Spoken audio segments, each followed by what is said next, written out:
પણ માણસ વિશ્વાસ કરતો નથી, માણસને વિશ્વાસ પડતો નથી. આ મારી માતા હશે, સારું દુનિયામાં ફરી લો, જાણી લો ને સમજી લો.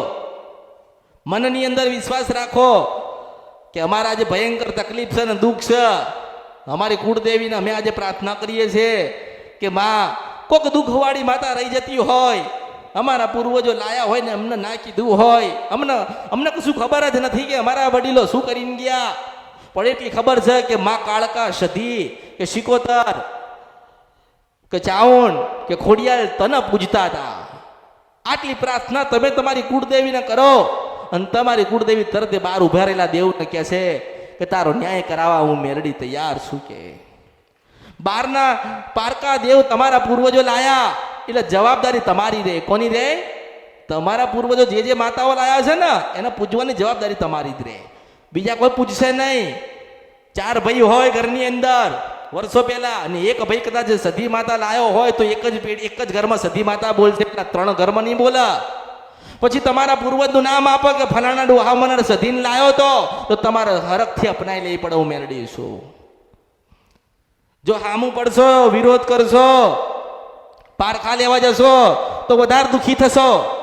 માને એટલી પ્રાર્થના કરવાની કે માં તું કોણ છે, કેવી છે, કોઈને ખબર નથી, પણ માં અમે તારા, તું અમારી છો. એવા શબ્દો બોલો, એવા શબ્દો કે શબ્દ તમારા એવા નીકળવા જોઈએ કે માં રોતી રોતી રાજી થાય ને. માને એવું કહીએ આપણે કે હે મેલડી, આ જૂનું બધું ભૂલી જા અને નવો તારા દીકરાઓને પાસે નવો એકડો ઘૂંટાય, અમે તારા, તું અમારી છો. મારા પૂર્વજો, મારા વડીલોના પૂર્વજ જે કરીને ગયા હોય, પણ જો તને કદાચ 2 અગરબત્તીનો ધૂપ આલ્યો હોય, સુખડી કે શ્રીફળ આલ્યું હોય કે શ્રીફળ તને આપ્યું હોય, તું રાજી થયું હોય ને મારા પૂર્વજ તને લાયા હોય તો કંઈક દર્શન આપજે.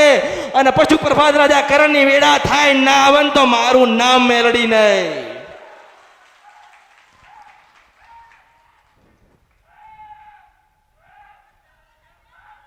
બધી મેલડી એક નથી, બધી મેલડી એક નથી.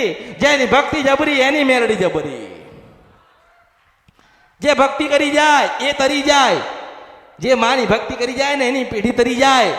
માતાજી ભક્તિ માંગે, ભાવ માંગે. માતા શું માગશે? તમને દુઃખ પડ્યું આજ તમે મને કહેવા આયા ને, તમને દુઃખ પડ્યું તમે મને કહેવા આયા ને.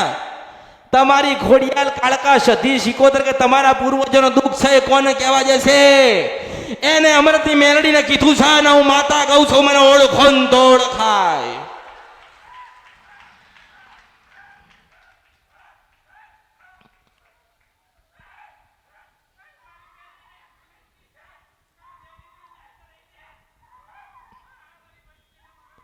વિશ્વાસ અને શ્રદ્ધા સાચી હોય ને, આપણી અંદર હૃદયમાં વિશ્વાસ હોય. જગડુસા શેઠને વાણિયાને વિશ્વાસ હતો, અહીંયા હૃદયમાં વિશ્વાસ હતો કે કોક આવશે જગત જનની જોગ માયા તારવા માટે અને મને જરૂર મારી વસ્તીને, મારા પેઢીને, મારા નાવડાને તારશે. તો તાર્યું ને?